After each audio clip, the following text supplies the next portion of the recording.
People who realized they had bad therapists, what were the red flags? 1. So I went to child therapy back in the day. But the therapist always had my dad in the room with my sisters and I. Because of that I was never able to tell her about how he was abusing my sisters and I. I remember every time I answered a question I'd be looking at him for an okay on the answer. She literally never caught on. 2. I was 13.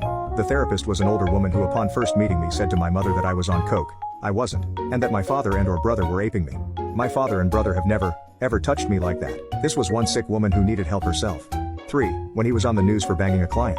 It was his arrest photo because that's a crime. He was our marriage counselor, and he was married. So was the client. 4. The one I went to after my suicide attempt at 16 had some, not so compassionate opinions. My very first session, one thing I told her was that I was bullied a lot at school. Her response was, well, suicide attempts are usually done in order to manipulate others. So, since you were capable of that, did you ever consider maybe you were the bully? I really never spoke to her again. I had to go weekly because of my attempt, but I just